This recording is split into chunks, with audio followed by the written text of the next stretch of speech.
मैं हिंदी में बोलूंगा। कई लोगों को हो सकता है समझने में दिक्कत हो, उसके बाद कोई उसको ट्रांसलेट कर देंगे। मुझे माफ कर दीजिए, मैं कन्नड़ में नहीं बोल पाऊंगा, मैं हिंदी में बात करूंगा। मेरा अभी 2 दिन पहले दांत का एक ऑपरेशन हुआ था। बहुत ज्यादा मुझे दर्द था, बहुत पेन था, लेकिन मैंने पृथ्वी को बोला कि आज यहां पे हजारों किसान आने वाले हैं। आज यहां पे किसानों के नेता चंद्रशेखर जी आने वाले हैं, तो चाहे मुझे पेन किलर का इंजेक्शन लगाना पड़े, मैं आऊंगा जरूर यहां पे। तो चंद्रशेखर जी, आज मैं बहुत सारे पेन किलर लेके आया हूं। मुझे आज आना था क्योंकि हम किसानों की इज्जत करते हैं। हमारी पार्टी किसानों की इज्जत करती है। सबसे पहले चंद्रशेखर जी का आम आदमी पार्टी में तहे दिल से किसानों की इज्जत करती है।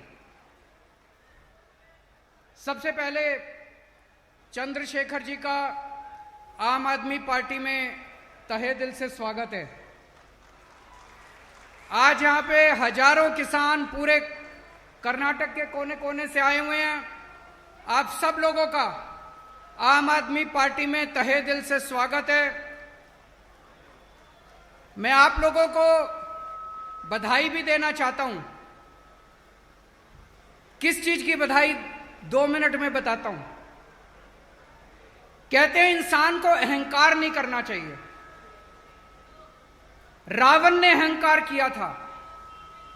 रावण सीता माता को हर के ले गया।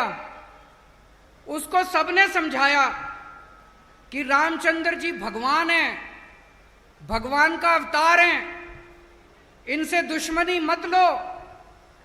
विभीषण ने समझाया, रावण की पत्नी मंदोदरी ने समझाया कि सीता को वापस कर दो।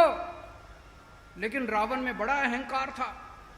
उसे लगता था वो तो सारी दुनिया को जीत सकता है। वो नहीं माना। अंत में हम सब जानते हैं रावण का क्या हुआ। उसी तरह से केंद्र सरकार को अहंकार था। उनको लगता था वो कुछ भी कर सकते हैं। उन्होंने 3 काले कानून पास किए। उनको अहंकार था कि हमें किसानों की जरूरत नहीं है।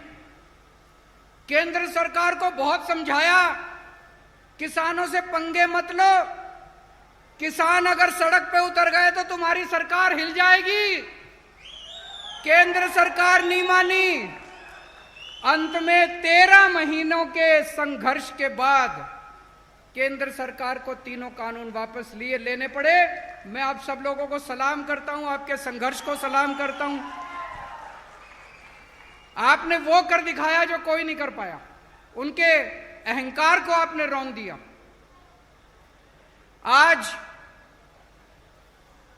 किसानों को राजनीति में आने का निर्णय क्यों लेना पड़ा? 75 साल हो गए आजादी को। 75 साल के बाद भी आज किसानों का इतना बुरा हाल है। देश के कोने कोने में किसान आत्महत्या कर रहे हैं। किसान, छोटा किसान खासकर, इतनी गरीबी की हालत में जीता है। किसान का बेटा किसान नहीं बनना चाहता। वो चाहता है मैं कुछ और बन जाऊं, लेकिन मैं किसान ही नहीं करूंगा। इन्होंने किसानों का बुरा हाल कर दिया। अभी जैसे चंद्रशेखर जी ने बताया, देश का 45% लोग किसानी के ऊपर निर्भर हैं। इतनी बड़ी जनसंख्या के अंदर लोग अगर किसानी पे निर्भर हैं, अगर ये सब लोग इकट्ठे हो जाएं तो बड़ी से बड़ी सरकारों को गिरा सकते हैं। चंद्रशेखर जी, हम भी आंदोलन से निकले हुए हैं। हम भी रामलीला मैदान में बैठा करते थे अन्ना हजारे जी के साथ। हमें भी, हम क्या कह रहे थे? हम कह रहे थे भ्रष्टाचार दूर करो, भ्रष्टाचार खत्म करो। उन्होंने हमें चैलेंज किया, बोले केजरीवाल जी भ्रष्टाचार दूर करना है तो चुनाव लड़ो, राजनीति में आओ, खुद चुनाव लड़ लो। हमने कहा जी हम बड़े छोटे लोग हैं, हमसे चुनाव नहीं लड़े जाते, आप लोग भ्रष्टाचार दूर करो। उन्होंने कहा नहीं, आप चुनाव लड़ो और आओ और आप सिस्टम बदलो। मैंने उनको बार बार कहा इस देश के आम आदमी को मत ललकारो। ये जो आम आदमी बैठा है ना, ये आम आदमी बड़ा पावरफुल है। जिस दिन ये आम आदमी खड़ा हो गया, जिस दिन आम किसान खड़ा हो गया इस देश का, ये बड़े बड़े सिंहासन हिल जाएंगे। इन्होंने हमें ललकारा, आम आदमी पार्टी बनी, पहले दिल्ली में सरकार बनी, फिर पंजाब में सरकार बनी, और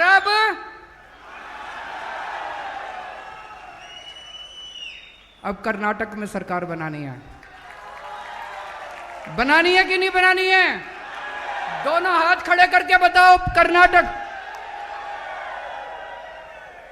अभी मैं सुन रहा था, चंद्रशेखर जी बोल रहे थे इसके पहले वाली सरकार 20% की सरकार थी, अभी वाली सरकार 40% की सरकार है, दिल्ली में 0% की सरकार है। और ये मैं नहीं कह रहा, दिल्ली में कट्टर ईमानदार सरकार है, एक पैसे की रिश्वत नहीं लेते, एक पैसे की। इस बात का सर्टिफिकेट मैं हमारे देश के प्रधानमंत्री नरेंद्र मोदी जी से लेके आया हूं कि केजरीवाल सबसे ईमानदार आदमी है। कैसे?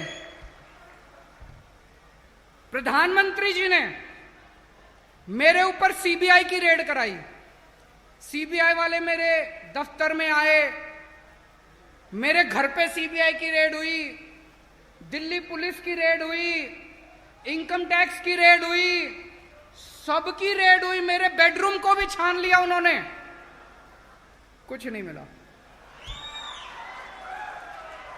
तो हार के प्रधानमंत्री जी को सर्टिफिकेट देना पड़ा कि सबसे देश में सबसे कट्टर ईमानदार एक ही मुख्यमंत्री है, केजरीवाल। उन्होंने मनीष सिसोदिया के ऊपर रेड कराई, मेरे सारे मंत्रियों के ऊपर रेड कराई, मेरे 20 एमएलए के ऊपर रेड कराई, कुछ नहीं मिला उन लोगों को। सबसे कट्टर ईमानदार सरकार है, पहले दिल्ली में बनाई, उसके बाद पंजाब में बनाई, अब कर्नाटक के अंदर भी ईमानदार सरकार बनाएंगे। ये 20% और 40%, ये सारा हिसाब किताब इनका बंद करना पड़ेगा। मैं एक आम आदमी हूं, मुझे पॉलिटिक्स करनी नहीं आती, मैं आप ही की तरह हूं। मेरे भी घर में मेरी वाइफ है, मेरे बच्चे हैं, मेरे माँ बाप मेरे साथ रहते हैं, पर मैं एक आम आदमी का दर्द समझता हूं। एक आम आदमी किस तरह से इतनी महंगाई के जमाने में अपने बच्चों को पालता है, मैं ये समझता हूं। एक आम आदमी क्या चाहता है कि मेरे बच्चों को अच्छी शिक्षा मिले, अच्छे स्कूल में शिक्षा मिले। जब हमारी सरकार बनी, दिल्ली में सरकारी स्कूलों का बहुत बुरा हाल था, कर्नाटक में भी मुझे बताते हैं सरकारी स्कूलों का बुरा हाल है कि नहीं है? सरकारी स्कूलों का बहुत बुरा हाल था। आज दिल्ली के सरकारी स्कूल प्राइवेट से ज्यादा अच्छे हैं। 5 साल के अंदर, 5 साल में हमने दिल्ली के सरकारी स्कूल बदल दिए। इस साल सरकारी स्कूलों का, दिल्ली के सरकारी स्कूलों का 99.7% रिजल्ट आया है। 99.7%। मैं आप सब लोगों को इनवाइट करता हूं, आप दिल्ली आइए, दिल्ली आके हमारे दिल्ली के सरकारी स्कूलों को देखिए, शानदार सरकारी स्कूल। सरकारी स्कूलों में स्विमिंग पूल है, लिफ्ट हैं, शानदार ऑडिटोरियम है। आपने प्राइवेट स्कूल ऐसे नहीं देखे होंगे जितने अच्छे सरकारी स्कूल। इस साल 4 लाख बच्चों ने 4 लाख बच्चों ने अपने नाम कटवा के, प्राइवेट स्कूल से नाम कटवा के सरकारी स्कूल में भर्ती हुए हैं। This is magic. 75 साल में देश में ऐसा नहीं हुआ पूरे देश के अंदर सरकारी स्कूलों का बुरा हाल है, दिल्ली के अंदर सरकारी स्कूल शानदार सरकारी स्कूल। कर्नाटक में चाहिए कि नहीं चाहिए? केवल आम आदमी पार्टी कर सकती है। दिल्ली में पहले सरकारी हॉस्पिटल्स का बहुत बुरा हाल था, डिस्पेंसरीज का बहुत बुरा हाल था। आज दिल्ली में इतने शानदार हॉस्पिटल कर दिए, अब लोग मैक्स में, अपोलो में, फोर्टिस में, बड़े बड़े हॉस्पिटल में नहीं जाते, दिल्ली के सरकारी हॉस्पिटल के अंदर अपना इलाज कराते हैं और सारा इलाज मुफ्त है, सब कुछ मुफ्त है। आपको अगर बुखार है, क्रोसिन चाहिए, वो भी मुफ्त है। अगर आपको बहुत बड़ी बीमारी हो गई, किडनी ट्रांसप्लांट कराना, 40 लाख 50 लाख रुपए का भी खर्चा आएगा, वो भी मुफ्त है। दिल्ली सरकार दिल्ली के 2 करोड़ लोगों के लिए, दिल्ली में 2 करोड़ लोग रहते हैं, दिल्ली के 2 करोड़ लोगों के लिए हमने सारा इलाज मुफ्त कर दिया। दिल्ली में बिजली भी मुफ्त है, ये मैजिक है। पहले दिल्ली में बिजली खूब जाया करती थी, 7-7 8-8 घंटे के पावर कट लगते थे।